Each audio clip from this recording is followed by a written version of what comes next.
നമസ്കാരം. നേരം വൈകുന്നേരത്തിലേക്ക് എല്ലാ പ്രേക്ഷകർക്കും സ്വാഗതം. ഇന്ന് ഏറ്റവും കൂടുതൽ ചർച്ച ചെയ്യപ്പെടുന്ന ഒരു വാർത്തയാണ് സോന എന്ന ITI വിദ്യാർത്ഥിയുടെ ആത്മഹത്യ. ഒരു പെൺകുട്ടി കൂടി പ്രണയക്കെണിയിൽപ്പെട്ട് ആത്മഹത്യ ചെയ്യുന്ന സാഹചര്യം ഉണ്ടായിരിക്കുന്നു. ചതിക്കപ്പെട്ടു എന്ന ബോധത്താലാണ് ആത്മഹത്യയിലേക്ക് പോകുന്നതെന്ന് ആ കുറിപ്പിൽ ആ പെൺകുട്ടി കുറിച്ചിട്ടുണ്ട്.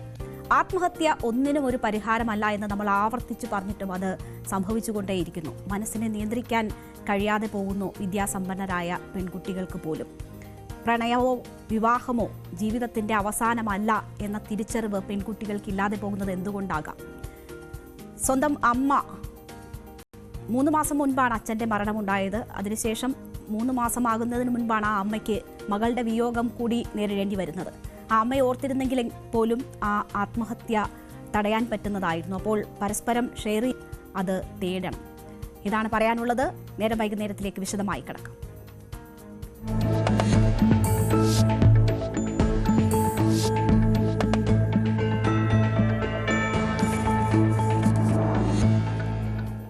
കണ്ടത് നമുക്കറിയാം. കഴിഞ്ഞ ദിവസങ്ങളിലൊക്കെ രാജ്യം തന്നെ ചർച്ച ചെയ്യുകയാണ് രാഹുൽ ഗാന്ധി തെളിവുകളോടെ പുറത്തുവിട്ട വോട്ട് കൊള്ള ആരോപണം.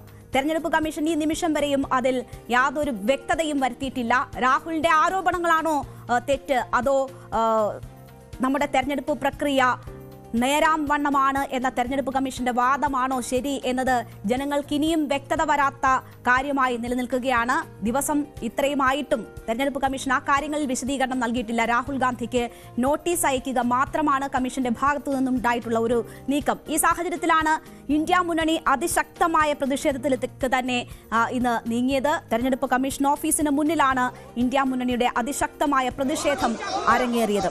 ലോക്സഭാ പ്രതിപക്ഷ നേതാവ് രാഹുൽ ഗാന്ധിയുടെ നേതൃത്വത്തിൽ പാർലമെന്റിൽ നിന്ന് തുടങ്ങിയ മാർച്ച് അത് ട്രാൻസ്പോർട്ട് ഭവന് സമീപം എത്തിയപ്പോൾ അവിടെ പോലീസ് തടയുകയായിരുന്നു. അവിടെ ഏതാണ്ട് 1 മണിക്കൂറിലധികം ഈ MP-മാർ, ഏതാണ്ട് 300ഓളം വരുന്ന MP-മാർ ഈ പ്രതിഷേധത്തിൽ പങ്കെടുത്തു. അവർ അവിടെ കുത്തിയിരുന്ന് പ്രതിഷേധിക്കുന്നതാണ് നമ്മൾ കണ്ടത്. അതിശക്തമായ പ്രതിഷേധത്തിന് തന്നെ രാജ്യ തലസ്ഥാനം വേദിയായിരിക്കുന്നു. ഇന്ത്യ മുന്നണി ഒറ്റക്കെട്ടായി ഈ പ്രതിഷേധത്തിൽ അണിനിരന്നിരിക്കുന്നു എന്നതാണ് ഏറ്റവും വലിയ പ്രത്യേകത. കോൺഗ്രസിന്റെയും സമാജ്വാദി പാർട്ടിയുടെയും TMCയുടെയും DMKയുടെയും RJDയുടെയും NCPയുടെയും ശിവസേന ഉദ്ധവ് വിഭാഗത്തിന്റെയും നാഷണൽ കോൺഫറൻസ് തുടങ്ങിയ പാർട്ടികളുടെയും MP-മാർ ഇതിൽ പങ്കെടുത്തു. ആം ആദ്മി പാർട്ടി MP-മാരും അത് ഇന്ത്യ മുന്നണി വിട്ടിരുന്നു. ആം ആദ്മി പാർട്ടി അതിനുശേഷം അവരെ ഉൾപ്പെടുത്തുന്നതിനായി ഇന്ത്യ മുന്നണി എന്ന ബാനർ ഒഴിവാക്കി അവരെ കൂടി ഉൾപ്പെടുത്തിക്കൊണ്ടാണ് ഇന്ന് ഈ പ്രതിഷേധ മാർച്ച് നടന്നത്. അതിശക്തമായ പ്രതിഷേധത്തിനാണ് ഇന്ന് ഡൽഹി സാക്ഷ്യം വഹിച്ചത്.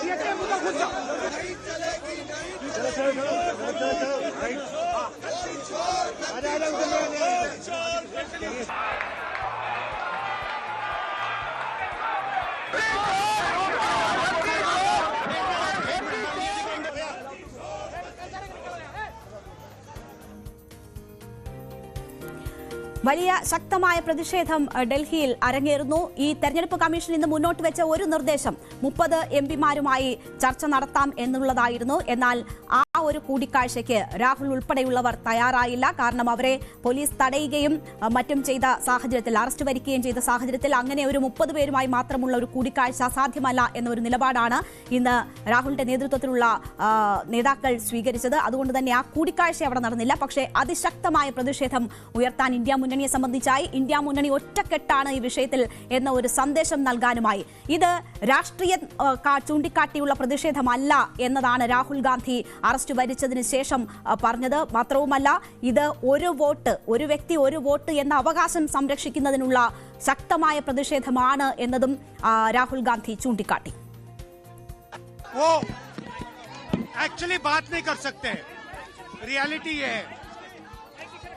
क्योंकि सच्चाई देश के सामने है और ये जो लड़ाई है ये राजनीतिक नहीं है, ये कॉन्स्टिट्यूशन की लड़ाई है, कॉन्स्टिट्यूशन को बचाने की लड़ाई है, 1 मैन 1 वोट की लड़ाई है. इसीलिए हमें साफ प्योर वोटर लिस्ट चाहिए. अगर कोई सरकार ऑफिस तक पहुंचने नहीं देती तो वो सरकार को क्या डर है मुझे मालूम नहीं है.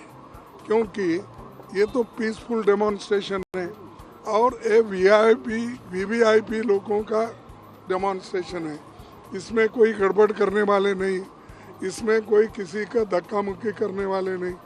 तो पीसफुली यहाँ रास्ते पे बैठे, लेकिन वो कम से कम एक हॉल में सब 200-300 मेंबर्स को एक जगह बिठा के वो कह सकते थे, जैसा कि राहुल गांधी जी एक्सप्लेन करे कि बहुत से चीज़ें ये है, कि वैसा ही वो बिठा के पूछ सकते थे और हमको जो बोलना है सारे मेंबर बोलते थे।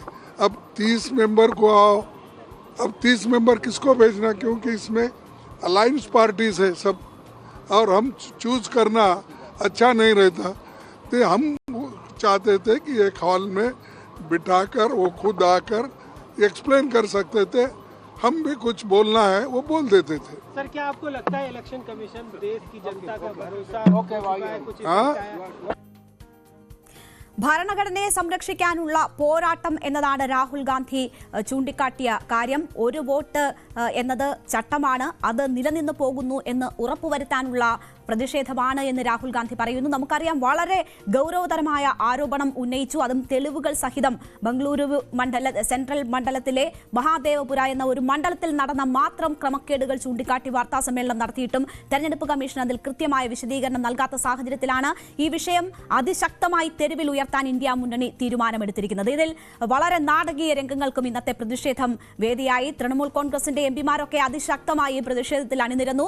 മഹുവ മൊയ്ത്രിയും മിതാലിയും ഉൾപ്പെടെയുള്ള എംപിമാർ ഈ പ്രതിഷേധം നടക്കുന്നതിനിടെ കുഴഞ്ഞു വീഴുന്നത് കാണാമായിരുന്നു. വളരെ നാടകീയമായ രംഗങ്ങളാണ് അരങ്ങേറിയത്. ഇന്ത്യ മുന്നണി ഒറ്റക്കെട്ടായി തന്നെ പ്രതിഷേധത്തിൽ അണിനിരന്നപ്പോൾ അവിടെ ഒരു അല്പമെങ്കിലും രാഹുൽ ഗാന്ധി ഉയർത്തിയ വിഷയങ്ങളിൽ ഒരു ഭിന്നസ്വരം എന്ന് പറയാൻ പറ്റില്ല എങ്കിൽ പോലും ഒരു സംശയ നിഴലിൽ നിർത്തുന്ന പ്രതികരണം വന്നത് ശശി തരൂരിന്റെ ഭാഗത്തു നിന്നുമായിരുന്നു.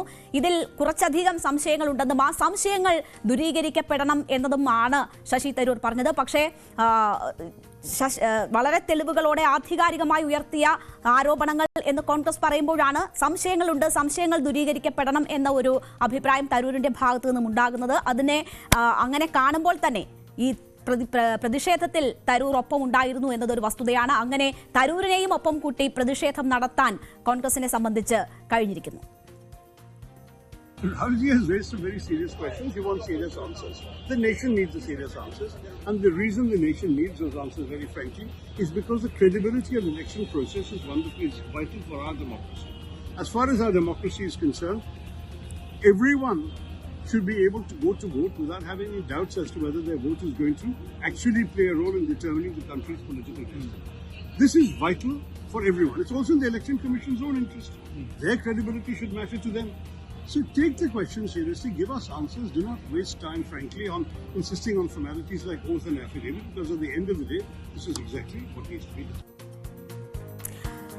ഈ വിഷയത്തിൽ സംശയങ്ങൾ ദൂരീകരിക്കപ്പെടണം എന്നതാണ് ശശി തരൂർ ചൂണ്ടിക്കാട്ടുന്നത്. രാഹുൽ ഗാന്ധി ഉന്നയിച്ചിരിക്കുന്നത് വളരെ ഗൗരവതരമായിട്ടുള്ള ആരോപണങ്ങളാണ്. അതിന് അദ്ദേഹം കുറേയധികം തെളിവുകൾ മാധ്യമങ്ങൾക്ക് മുന്നിൽ പ്രദർശിപ്പിക്കുകയും ചെയ്തു. എല്ലാ ചോദ്യങ്ങൾക്കും കൃത്യമായി മറുപടി പറഞ്ഞുകൊണ്ടാണ് രാഹുൽ വാർത്താ സമ്മേളനം നടത്തിയത്. പക്ഷേ തെരഞ്ഞെടുപ്പ് കമ്മീഷൻ കൃത്യമായ തെരഞ്ഞെടുപ്പ് കമ്മീഷന്റെ സോഴ്സുകളിൽ നിന്ന് ചില പ്രതികരണങ്ങൾ വന്നതല്ലാണ്ട് കൃത്യമായി എന്താണ് ഇതിൽ കമ്മീഷന് പറയാനുള്ളത് എന്നത് വ്യക്തമാക്കിയിട്ടില്ല. മാത്രവുമല്ല, ഈ ആരോപണങ്ങളിൽ ഒരു നടപടിയും കമ്മീഷന്റെ ഭാഗത്തു നിന്നും ഉണ്ടാകുന്നില്ല. മറിച്ച് ശകുൻ ദേവി എന്ന സ്ത്രീ 2 തവണ വോട്ട് ചെയ്തു എന്ന ആരോപണം ശരിയല്ല എന്നത് ചൂണ്ടിക്കാട്ടി അവരുടെ മൊഴി വിശ്വസിച്ചുകൊണ്ട് പ്രതിപക്ഷ നേതാവ് രാഹുൽ ഗാന്ധിക്ക്, ആരോപണം ഉന്നയിച്ച രാഹുൽ ഗാന്ധിക്ക് നോട്ടീസ് അയക്കുകയാണ് കർണാടക മുഖ്യ തെരഞ്ഞെടുപ്പ് കമ്മീഷണർ ചെയ്തിരിക്കുന്നത്. അപ്പോൾ ശകുൻ ദേവിയെ വിശ്വസിക്കുന്നു. പ്രതിപക്ഷ നേതാവിന്റെ മറ്റാരോപണങ്ങൾക്ക് മറുപടിയില്ലാത്ത സാഹചര്യം ഈ സംശയങ്ങൾ ദൂരീകരിക്കുന്നതല്ല. ജനങ്ങൾക്ക് സംശയമുണ്ട്. ഇവിടെ ജനാധിപത്യ പ്രക്രിയയുടെ ഏറ്റവും അടിസ്ഥാനമായിട്ടുള്ള തെരഞ്ഞെടുപ്പ് പ്രക്രിയയിൽ ക്രമക്കേട് നടന്നോ ഇല്ലയോ എന്നത് വ്യക്തമാക്കാനുള്ള ബാധ്യത തെരഞ്ഞെടുപ്പ് കമ്മീഷനുണ്ട്. പക്ഷേ ആ ബാധ്യത നിറവേറ്റപ്പെടുന്നില്ല എന്നതാണ് നമ്മൾ കാണുന്നത്. എന്തായാലും വലിയ ശക്തമായ പോരാട്ടം ഇതിനെതിരെ നടത്താനാണ് ഇന്ത്യ മുന്നണി തീരുമാനിച്ചിരിക്കുന്നത്. ഇന്ന് ഖർഗെയുടെ വസതിയിൽ പ്രത്യേക യോഗം ചേരുന്നുണ്ട്. ഇന്ത്യ മുന്നണി നേതാക്കൾ പങ്കെടുക്കും. അപ്പോൾ ഇതൊരു പൊതുവിഷയമായതുകൊണ്ട് തന്നെ ഇപ്പോൾ കഴിഞ്ഞുപോയ 2024 തെരഞ്ഞെടുപ്പ്, ഇനി ബീഹാറിൽ വരാനിരിക്കുന്ന SIR ഉൾപ്പെടെയുള്ള വിഷയങ്ങൾ ചൂണ്ടിക്കാട്ടി ഈ വിഷയത്തിൽ രാഷ്ട്രീയ പോര് കടുപ്പിക്കാൻ പ്രതിപക്ഷം തീരുമാനിച്ചിരിക്കുമ്പോൾ ഇതിൽ വ്യക്തത വരുത്തുക എന്നതാണ് തെരഞ്ഞെടുപ്പ് കമ്മീഷന് ചെയ്യാൻ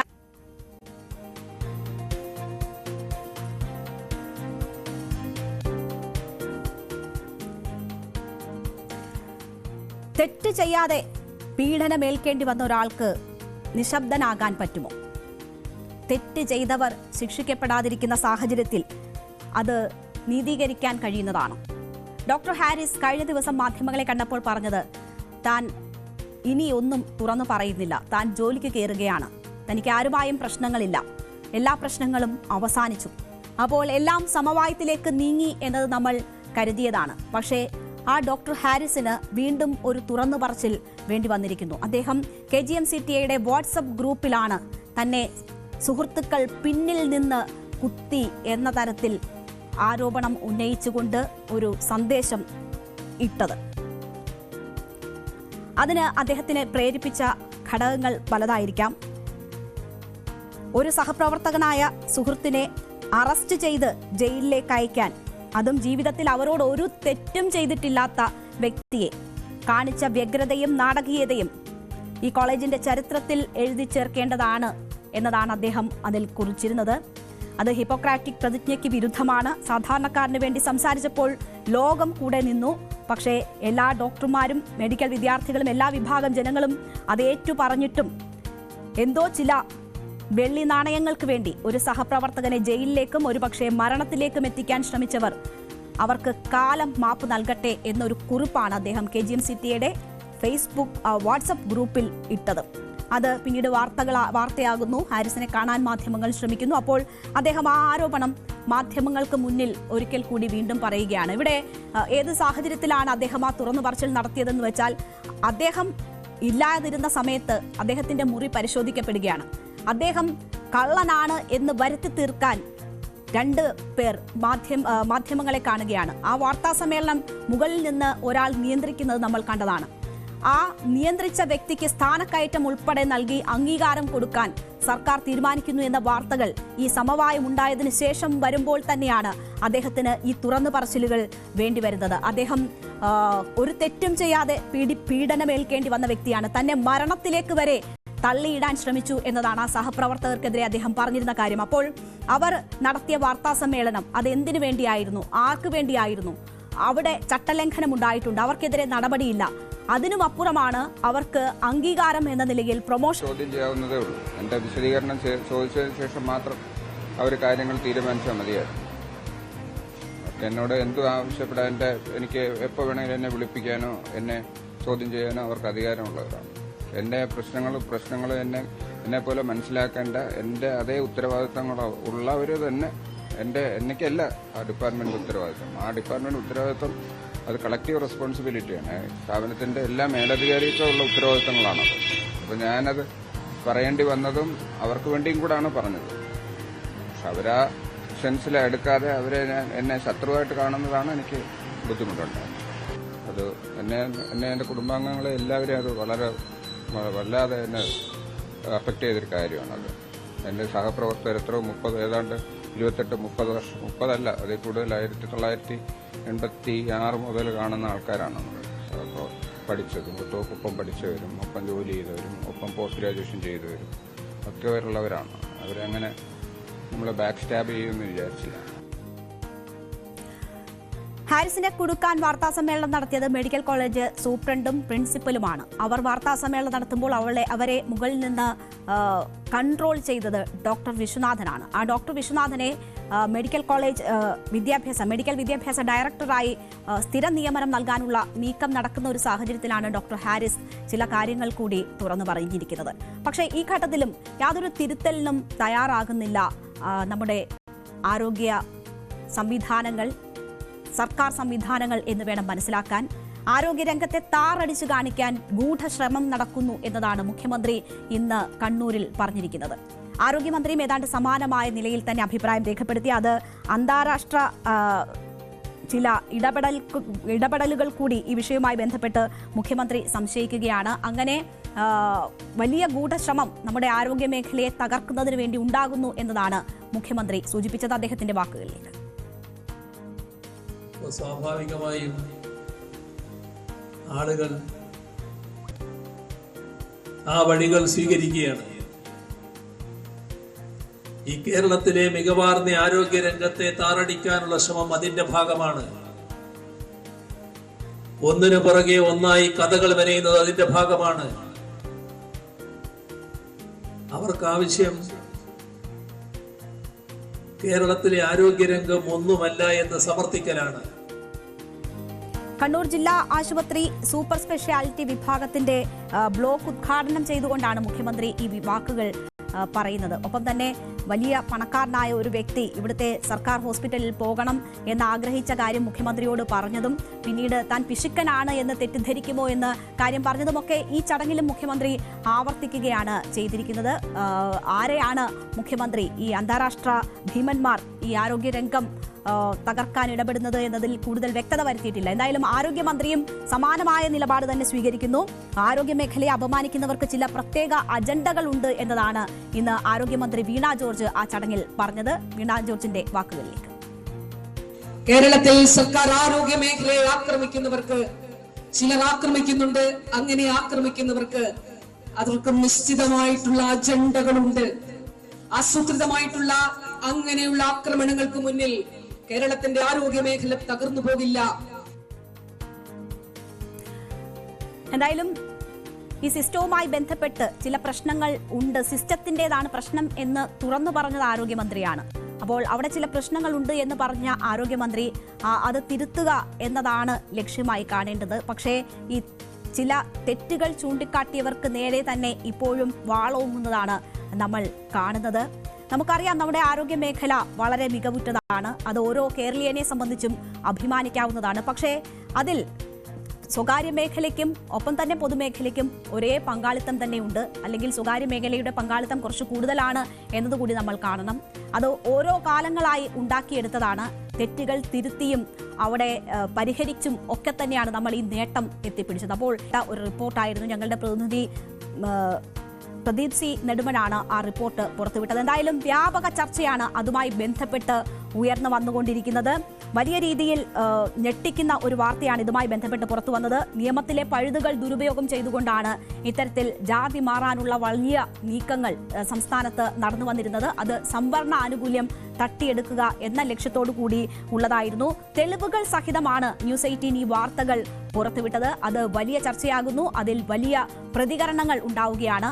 നമ്മൾ ഇന്നലെ ഈ വാർത്ത പുറത്തുവിടുമ്പോൾ തന്നെ പറഞ്ഞു, ഇത് വളരെ അർഹതപ്പെട്ട ചിലരുടെ അവസരങ്ങളാണ് ഈ ഇങ്ങനെയുള്ള തട്ടിപ്പിലൂടെ നഷ്ടമാകുന്നത്. അത് സംവരണത്തിൽ ഉള്ള ഏറ്റവും അർഹരായവരുടെ അവസരങ്ങൾ നിഷേധിക്കുന്ന നടപടിയാണ്. അതുകൊണ്ട് തന്നെ സർക്കാരിന്റെ ഇടപെടൽ ഈ വിഷയത്തിൽ ഉണ്ടാകണം എന്ന ഒരു കാര്യമാണ് ന്യൂസ് 18 ഇന്നലെ റിപ്പോർട്ട് നൽകിയപ്പോൾ പങ്കുവച്ചത്. എന്തായാലും ആ രീതിയിൽ തന്നെ ഇപ്പോൾ ചർച്ചകൾ പുരോഗമിക്കുന്നതാണ് നമ്മൾ കണ്ടുവരുന്നത്.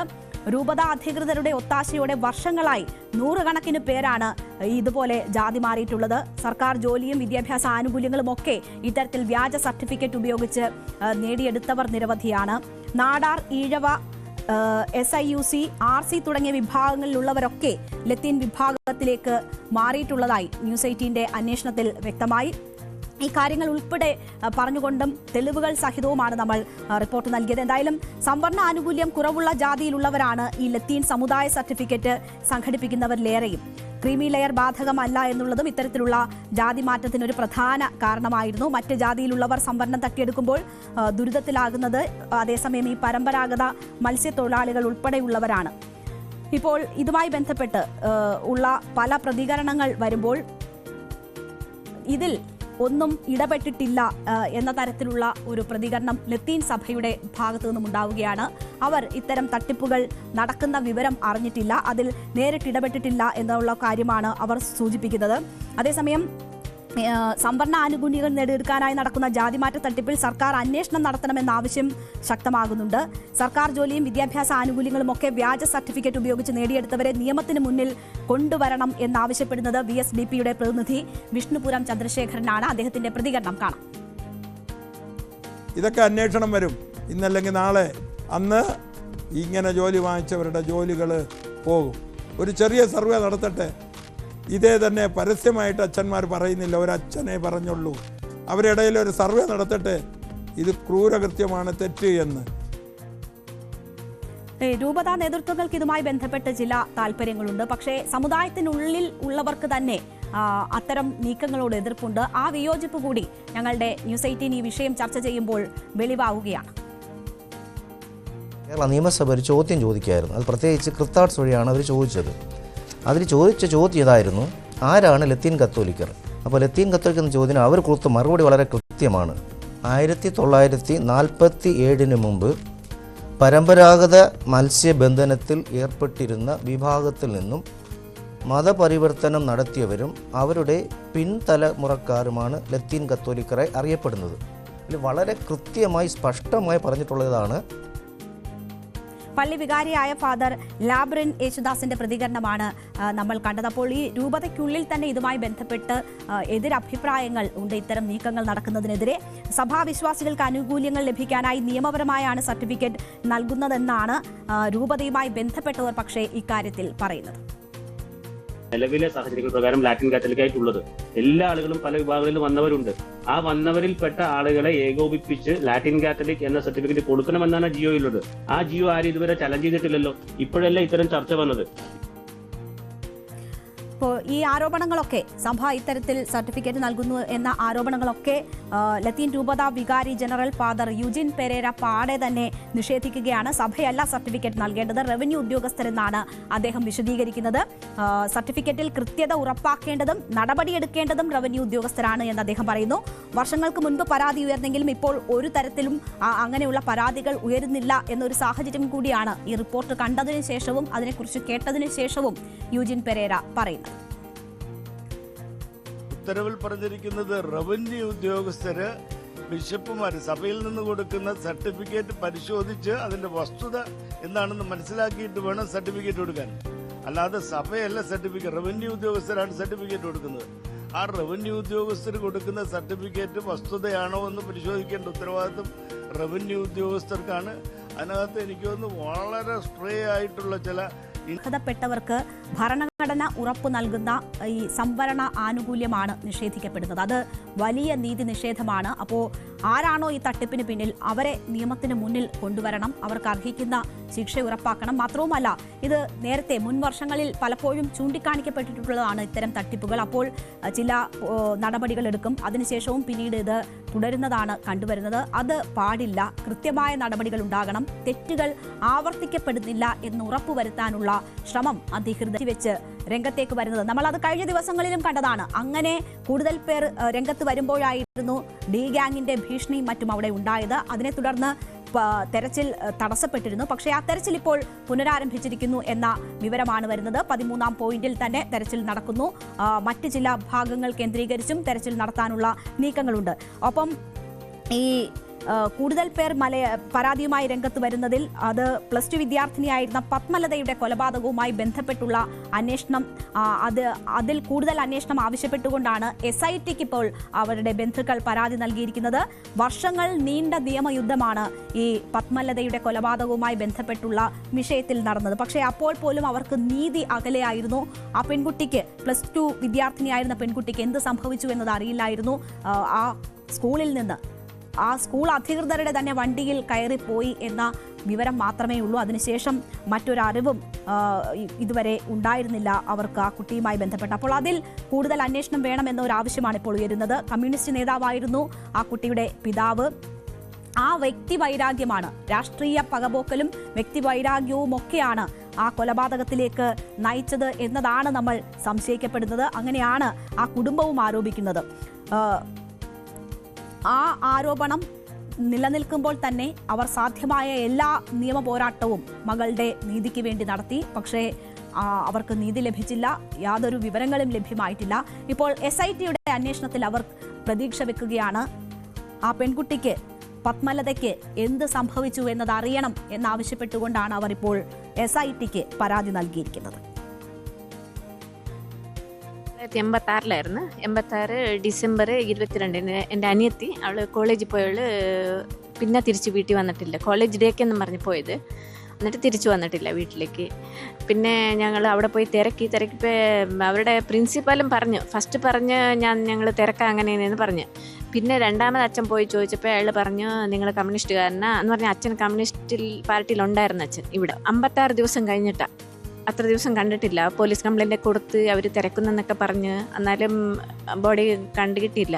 പിന്നെ 56 ദിവസം കഴിഞ്ഞിട്ട് ഇങ്ങനെ മീൻ പിടിക്കാൻ എന്തോ ആ സൈഡ് പോയി ആരോ കണ്ടിട്ട് പാർട്ടിക്കാരോട് ആരോട് പറഞ്ഞിട്ട് അവർ അച്ഛനെ അറിയിച്ചിട്ട് അച്ഛനെ ഏത് നിലയിലായിരുന്നു മൃതദേഹം ഉണ്ടായിരുന്നത്? കൈ രണ്ടും പിന്നെ കാൽ രണ്ടും കെട്ടിയേക്കുമായിരുന്നു. പിന്നെ സ്കെലട്ടൺ മാത്രമേ ഉണ്ടായിരുന്നുള്ളൂ എന്ന് പറഞ്ഞാൽ 56 ദിവസമായിരുന്നില്ല. Body full ഇതായിട്ടുണ്ടായിരുന്നു, ദിക്കായിട്ടുണ്ടായിരുന്നു. ഇത് റീഓപ്പൺ ആവണം, ഞങ്ങൾ പറയാം ആരൊക്കെ ഈ കൊച്ചിനെ കിഡ്നാപ്പ് ചെയ്തത്, ആരൊക്കെ ബലാത്സംഗം ചെയ്ത് എല്ലാം ഞങ്ങൾ പറയാം. അവരെല്ലാം എൻക്വയറി ചെയ്യണം, റിപ്പോർട്ടാക്കി ക്ലോസ് ചെയ്ത് അത് ഓപ്പൺ ആവണം.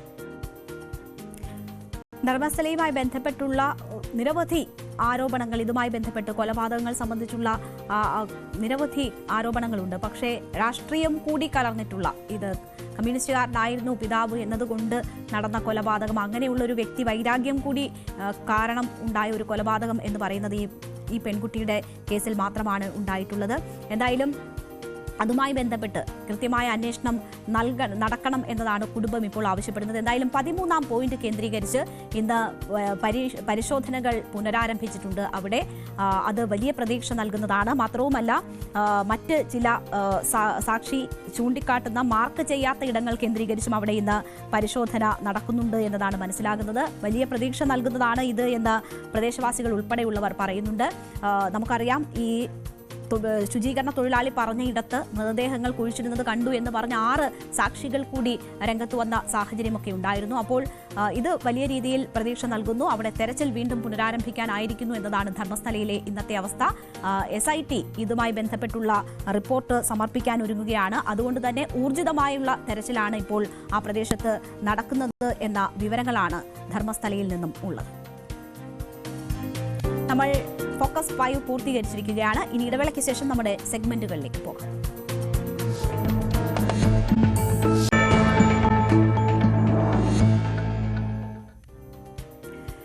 നമ്മൾ ഏറെ ചർച്ച ചെയ്ത ഒരു തിരോധാന കേസായിരുന്നു എറണാകുളം സ്വദേശിയായ ആദം ജോയുടെ തിരോധാനം. 20 വയസ്സുള്ള ആൺകുട്ടി CA പഠിച്ചുകൊണ്ടിരിക്കുന്ന വിദ്യാർത്ഥിയായിരുന്നു. വളരെ ബന്ധുക്കളുമായിട്ടോ മറ്റേതെങ്കിലും തരത്തിലോ ഒരു പ്രശ്നങ്ങളുമില്ലാതിരുന്ന ആ 20 വയസ്സുകാരനെ പെട്ടെന്ന് ഒരു ദിവസം കാണാതായി. പിന്നീട് വീട്ടുകാർ സാധ്യമായ എല്ലാ വിധത്തിലും അന്വേഷണങ്ങൾ നടത്തി. അതിനുശേഷവും അവർക്ക് തങ്ങളുടെ മകനെക്കുറിച്ച് യാതൊരു വിവരവുമില്ല. ഇപ്പോൾ 1 വർഷമായിരിക്കുന്നു ആദമിനെ കാണാതായിട്ട്. ആ അന്വേഷണം എവിടെ വരെ എത്തി? ആ കുടുംബത്തിൻ്റെ ഇപ്പോഴത്തെ അവസ്ഥ എന്താണ്? ഇതൊക്കെ തേടി അവിടെ എത്തുകയാണ് ഞങ്ങളുടെ പ്രതിനിധി നവമി.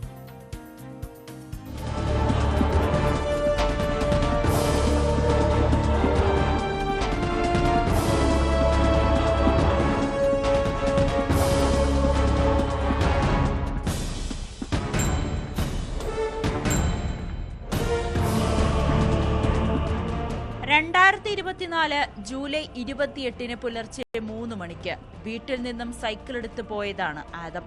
കയ്യിൽ ഫോണോ പണമോ വസ്ത്രങ്ങളോ ഒന്നും ഉണ്ടായിരുന്നില്ല. കൊച്ചി കപ്പൽശാലയ്ക്കരികെ വരെ പോയതിന്റെ തെളിവായ CCTV ദൃശ്യങ്ങളും ലഭിച്ചിട്ടുണ്ട്. അതിനപ്പുറം ആദം എവിടെ പോയെന്ന് ഇനിയും കണ്ടെത്താനായിട്ടില്ല. കൊച്ചിയിലോ സമീപ പ്രദേശങ്ങളിലോ ഉപേക്ഷിക്കപ്പെട്ട നിലയിൽ ആദത്തിന്റെ സൈക്കിളും കണ്ടെത്തിയിട്ടില്ല. പിന്നെ എങ്ങോട്ടാകാം 20 വയസ്സുകാരൻ പോയതെന്ന ചോദ്യത്തിന് ഉത്തരം പറയാൻ പോലീസിനും കഴിഞ്ഞിട്ടില്ല. ആദത്തിനെ കാണാതായിട്ട് ഇന്നേക്ക് 1 വർഷവും 19 ദിവസവും പൂർത്തീകരിക്കുകയായി. അദ്ദേഹം വീട്ടിലെ ബർത്ത്ഡേക്കെങ്കിലും എത്തുമോ എന്നുള്ളൊരു പ്രതീക്ഷയോടെയാണ് അദ്ദേഹത്തിൻ്റെ പിതാവും അമ്മയും അനുജനും അടങ്ങുന്ന കുടുംബം മുമ്പോട്ട് പോയത്. ഞാനീ സംസാരിക്കുന്ന തൊട്ട് സൈഡിലുള്ള BOT പാലത്തിലൂടെയാണ് ആദം സൈക്കിൾ ചോട്ടി പോകുന്ന ക്ലിപ്പിംഗ് മീഡിയക്കും ചാനലിലും എല്ലാം ലഭിച്ചിട്ടുള്ളത്. അദ്ദേഹം ആ ഒരു രീതിയിൽ ഞങ്ങളുടെ നാട്ടിലെ ഏറ്റവും നല്ല ബ്രില്യൻ്റ് ആയിട്ടുള്ള ചെറുപ്പക്കാരൻ എല്ലാം CCTVയുടെ അണ്ടർ എന്നുള്ള ചിത്രീകരണത്തിൽ മുമ്പോട്ട് പോകുമ്പോൾ ഒരു മറുപടി നൽകുവാൻ പോലീസ് സംവിധാനത്തിലോ ക്രമസമാധാന സംവിധാനത്തിനോ അവസാനം ബഹുമാനപ്പെട്ട ഹൈക്കോടതിയുടെ 3 സുപ്രധാനമായ വിധികൾ വരികയും ചെയ്തു.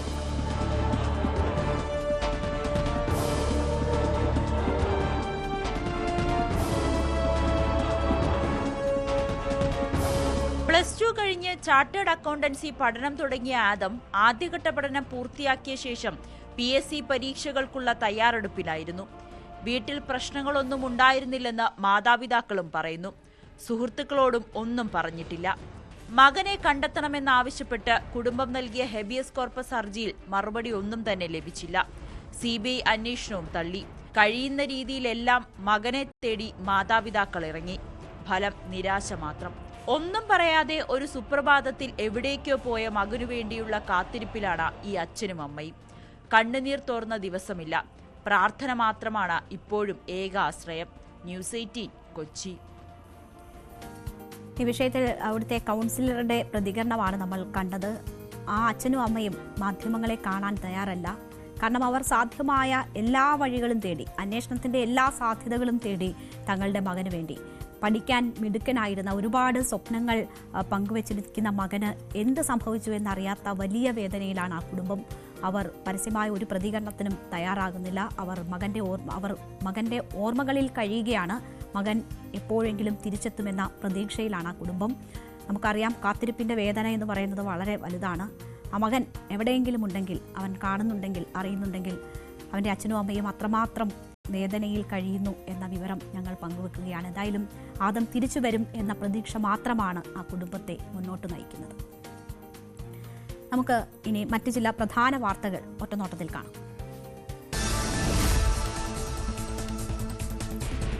വിവാദ സർക്കുലറുമായി ഗവർണർ. ഓഗസ്റ്റ് 14 വിഭജന ഭീതി ദിനം ആചരിക്കാൻ VC-മാർക്ക് നിർദ്ദേശം. സെമിനാറുകൾ സംഘടിപ്പിക്കാനും വിഭജനത്തിന്റെ ഭീകരത തുറന്നുകാട്ടുന്ന നാടകങ്ങൾ സംഘടിപ്പിക്കാനും നിർദ്ദേശം. സർവകലാശാലകൾ ആക്ഷൻ പ്ലാൻ നൽകണമെന്ന് ചാൻസലർ.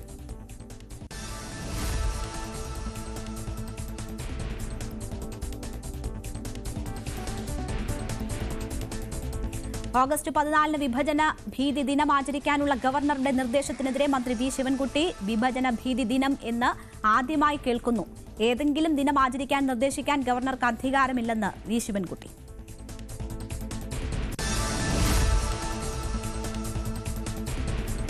മലയാളി നഴ്സ് നിമിഷപ്രിയയുടെ മോചനത്തിൽ കാന്തപുരത്തിന്റെ മധ്യസ്ഥ ചർച്ച തള്ളി കൊല്ലപ്പെട്ട തലാലിന്റെ സഹോദരൻ. കാന്തപുരം അബൂബക്കർ മുസ്ലിയാരോ ഷെയ്ഖ് ഹബീബ് ഉമറോ ചർച്ച നടത്തിയിട്ടില്ലെന്നാണ് സഹോദരൻ അബ്ദുൾ ഫത്താഹ് മഹ്ദിയുടെ ഫേസ്ബുക്ക് പോസ്റ്റ്. മധ്യസ്ഥ ചർച്ചകൾക്ക് തയ്യാറല്ലെന്ന നിലപാടും മഹ്ദി ആവർത്തിക്കുന്നു.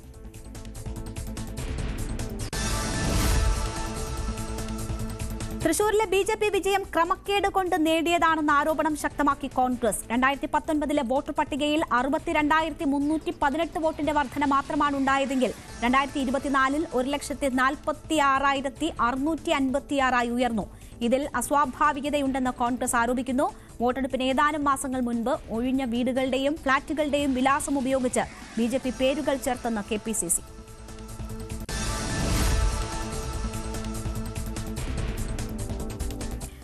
തിരുവനന്തപുരം ഡൽഹി എയർ ഇന്ത്യ വിമാനം ചെന്നൈയിൽ ഇറക്കിയ സംഭവത്തിൽ ഗുരുതര വീഴ്ചയെന്ന് KC വേണുഗോപാൽ. ലാൻഡിംഗ് സമയത്ത് റൺവേയിൽ മറ്റൊരു വിമാനം ഉണ്ടായിരുന്നുവെന്ന് MP. ആരോപണം നിഷേധിച്ച് എയർ ഇന്ത്യ. വിമാനത്തിലുണ്ടായിരുന്നത് 5 MPമാർ ഉൾപ്പെടെ 160 യാത്രക്കാർ. തിരുവനന്തപുരം ഡൽഹി എയർ ഇന്ത്യ വിമാനം ചെന്നൈയിൽ അടിയന്തര ലാൻഡിംഗ് നടത്തിയതിൽ വിശദീകരണവുമായി എയർ ഇന്ത്യ. റൺവേയിൽ മറ്റൊരു വിമാനം ഉണ്ടായിരുന്നില്ലെന്നും റൺവേയുടെ വശത്ത് എന്തോ പാഴ്വസ്തു ഉണ്ടായിരുന്നുവെന്നുമാണ് വിശദീകരണം. തുടർന്ന് വിമാനത്തിന് ഗോ അറൌണ്ട് നിർദ്ദേശം നൽകുകയായിരുന്നുവെന്ന് എയർ ഇന്ത്യ വ്യക്തമാക്കുന്നു.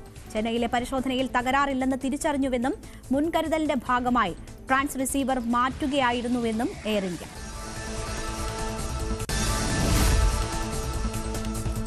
ബലാത്സംഗ കേസിൽ വേടനായി ലുക്കൌട്ട് സർക്കുലർ പുറത്തിറക്കി പോലീസ്. വേടൻ മുൻകൂർ ജാമ്യാപേക്ഷയുമായി ഹൈക്കോടതിയെ സമീപിച്ചിരുന്നു. ലുക്കൌട്ട് നോട്ടീസ് പുറപ്പെടുവിച്ചത് വിദേശത്തേക്ക് കടക്കാൻ സാധ്യതയുള്ളതിനാൽ.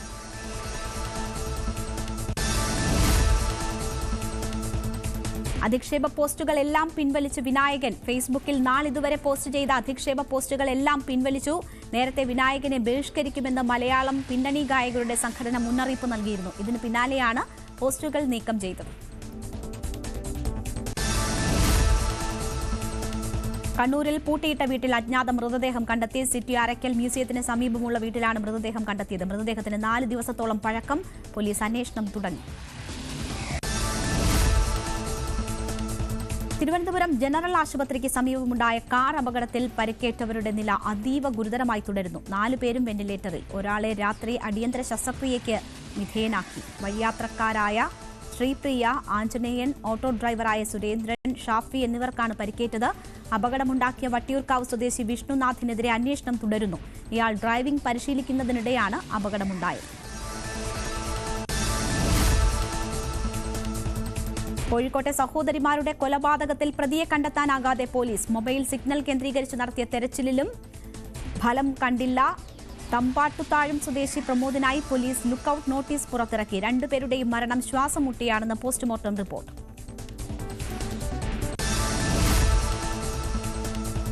എറണാകുളത്ത് വൻ കഞ്ചാവ് വേട്ട. 40 കിലോ കഞ്ചാവുമായി 2 പശ്ചിമബംഗാൾ സ്വദേശികൾ പിടിയിൽ.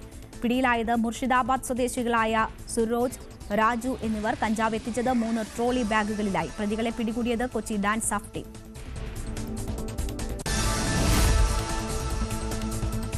പത്തനംതിട്ട കൂടലിൽ യുവാവിനെ വീടിനുള്ളിൽ മരിച്ച നിലയിൽ കണ്ടെത്തി. കൂടൽ പൈറ്റുവില സ്വദേശി രാജനാണ് മരിച്ചത്. കൊലപാതകമെന്ന സംശയം. ശരീരമാസകലം കുത്തേറ്റിട്ടുണ്ട്. സമീപത്ത് താമസിക്കുന്ന ബന്ധുവാണ് മൃതദേഹം കണ്ടത്. ഇന്നലെ രാത്രി സുഹൃത്തിനൊപ്പം വീട്ടിലെത്തിയതാണ് രാജൻ. അയൽവാസിയായ രാജന്റെ സുഹൃത്ത് അനിൽ ഒളിവിൽ. ഇവർ തമ്മിൽ പലപ്പോഴും സംഘർഷം പതിവായിരുന്നു എന്ന് നാട്ടുകാർ. പോലീസ് അന്വേഷണം തുടരുന്നു. കോഴിക്കോട് ട്രെയിനിൽ നിന്നും വീട്ടമ്മയെ തള്ളിയിട്ട് കവർച്ച നടത്തിയ പ്രതി പിടിയിൽ. ഉത്തർപ്രദേശിലെ ഗാസിയാബാദ് സ്വദേശി മുഹമ്മദ് സൈഫ് അസ്ഗർ അലി ചൌധരിയാണ് പിടിയിലായത്. ഇയാൾ സ്ഥിരം കുറ്റവാളിയാണെന്നും ട്രെയിനുകൾ കേന്ദ്രീകരിച്ച് മോഷണം നടത്തുന്നത് പതിവെന്നും പോലീസ്.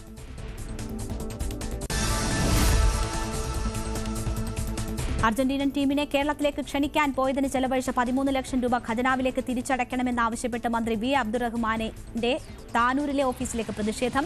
യൂത്ത് കോൺഗ്രസ് ആണ് മാർച്ച് നടത്തിയത്. MLA ഓഫീസിന് മുൻപിൽ പോലീസ് പ്രവർത്തകരെ തടഞ്ഞു. തുടർന്ന് തിരൂർ താനൂർ റോഡിൽ പ്രവർത്തകർ പ്രതിഷേധിച്ചതോടെ പോലീസ് പ്രവർത്തകരെ അറസ്റ്റ് ചെയ്തു നീക്കി.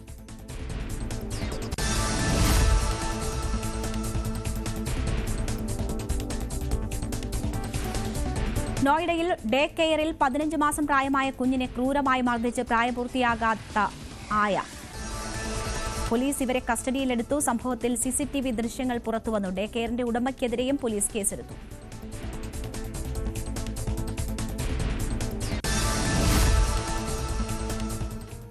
ഇനി നമുക്ക് യാത്ര പോകാം സായന്ന സവാരിയിലേക്ക്.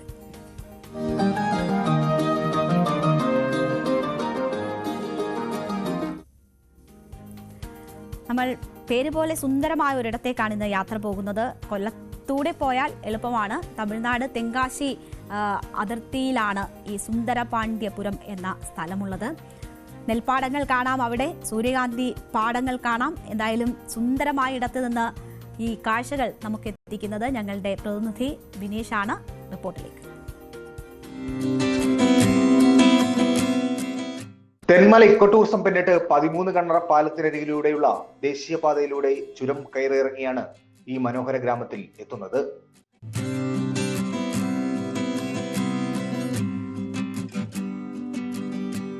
കണ്ണത്ത ദൂരത്തെ നെൽപ്പാടങ്ങളും നടവരമ്പുകളും ജലാശയങ്ങളിൽ കുളിക്കുന്ന ദേശാടന പക്ഷികളുമൊക്കെയാണ് സുന്ദരപാണ്ഡ്യപുരത്തിന്റെ സൗന്ദര്യം. തെങ്കാശിയിൽ നിന്ന് 4 കിലോമീറ്റർ അപ്പുറത്തായി റോഡരികിൽ വലതുവശത്ത് ഒരു പാറക്കൂട്ടം കാണാം. പുലിയൂർ പാറ എന്നായിരുന്നു ഇതിന്റെ പഴയ പേര്. ഇന്നത് അന്യൻ പാറ എന്നാണ് അറിയപ്പെടുന്നത്. ശങ്കറിന്റെ അന്യൻ സിനിമയിലെ ഗാനചിത്രീകരണവും ഇവിടെയാണ് നടന്നത്.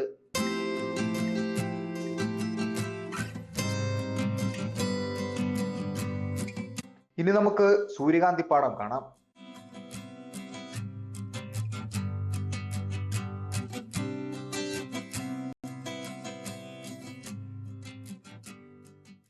എങ്ങനെയുണ്ട് സ്ഥലം? കാണാൻ കൊള്ളാം. ഫോട്ടോഷൂട്ടൊക്കെ എടുക്കാനാണ് നല്ല സ്ഥലമായിരിക്കും. പിന്നെ വേറെന്താ, ഫാമിലിയായിട്ട് ഒന്ന് കണ്ടിട്ട് ആസ്വദിച്ചിട്ടൊക്കെ പോവാം. നേരത്തെ കേട്ടിട്ടുണ്ടോ ഈ സ്ഥലത്തെ കുറിച്ച്? ആ കേട്ടിട്ടുണ്ട്. അതുകൊണ്ടാണ് ഞങ്ങൾ ഇങ്ങോട്ട് വന്നത്. ഇത്രയും ദൂരം ട്രാവൽ ചെയ്ത് നല്ല രസം കാണാൻ. ആരൊക്കെയുണ്ട് കൂടെ? കൂടെ അമ്മ വന്നിട്ടുണ്ട്, ആന്റി, മാമൻ എല്ലാവരും വന്നിട്ടുണ്ട്. ആ എടുത്തെടുത്ത്. மாமன் ഇവിടെ തന്നെയാ திருநெல்வேலி. எப்படி இருக்கு സ്ഥലം? நல்ல இடம் தான். நல்ல ஏற்கனவே நாங்கள் நேரത്തെ വന്നിട്ടുണ്ട്. നേരത്തെ വന്നിട്ടുണ്ട്. കലിഞ്ചാഴ്ച വന്നായിരുന്നു. ഈ പ്രാവശ്യം കൃഷി കുറവാണോ? യെസ്, ഫുള്ള് അരിയൊക്കെ ആയിട്ട് എല്ലാം. கலிஞ்சாட்சி வந்து ஃபுல்லாக கம்ப்ளீட்டாக இந்த சன்ஃப்ளவர் இருந்தது.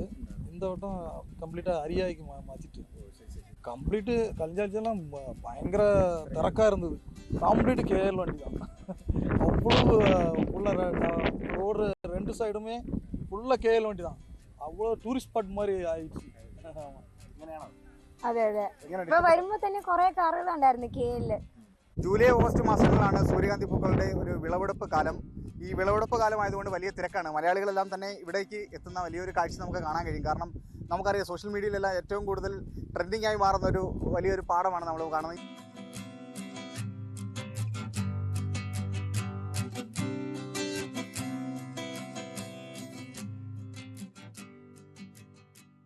കൃഷി തീരെ കുറവാണ്. ആ സുന്ദരപാണ്ഡ്യപുരം ഭാഗത്തെല്ലാം ഇത് കരിഞ്ഞു പോയി. ഇത് ഇപ്പോൾ കൊല്ലം തിരുമംഗല ഹൈവേയിലാണ് ഇതുള്ളത്. പക്ഷേ ഈ ചെടിയൊന്നും വലിയ വലിപ്പം വെച്ചിട്ടില്ല. ആ സുന്ദരപാണ്ഡ്യപുരത്തെ ചെടിയാണെങ്കിൽ നമ്മളെക്കാൾ വലിയ വലിപ്പമുള്ള ചെടിയാണ്. നല്ല കാണാൻ നല്ല ഭംഗിയുണ്ട്. എല്ലാ വർഷവും ഇവിടെ വരാറുണ്ട്. അപ്പോൾ ഈ വർഷമാണ് ഇത്രയും തീരെ ചെറിയ ചെടികളും തൊട്ടപ്പുറത്തെ പാടത്തെല്ലാം ഇപ്പോൾ ചെടികൾ എല്ലാം ഇട്ടിട്ടുണ്ട്. മലയാളികൾ കൂടുതൽ വരുന്ന മലയാളികൾ ഇറങ്ങിപ്പൂവൊക്കെ പറിക്കുന്ന ബുദ്ധിമുട്ട് കർഷകർ ഞാൻ ഇടയ്ക്കിടയ്ക്ക് കൃഷിയൊക്കെ ഉണ്ടാകേണ്ട ഇടയ്ക്കിടയ്ക്ക് വരാറുണ്ട്. അപ്പോൾ അവർ ഈ ബുദ്ധിമുട്ട് പറയുന്നത് കൊണ്ട് പിന്നെ ആണ് എനിക്ക് തോന്നുന്നത് അവർ കൃഷി ഇറക്കാത്തത്. അല്ലാതെ മുമ്പെന്ന് വെച്ച് കഴിഞ്ഞാൽ ഈ നമ്മൾ ആ അപ്പുറത്തെ സുന്ദരപാണ്ഡ്യപുരം ഭാഗത്ത് നോക്കിക്കഴിഞ്ഞാൽ ഇങ്ങനെ ഫുള്ള് രണ്ട് സൈഡിലും ഇങ്ങനെ പടർന്ന് കിടക്കുമായിരുന്നു. ഇപ്പോൾ കുറേ വർഷമായിട്ട് അവർ കൃഷി തീരെ കുറവാണ്. എനിക്ക് തോന്നുന്നു വരുമാനവും കുറവായതുകൊണ്ടായിരിക്കും.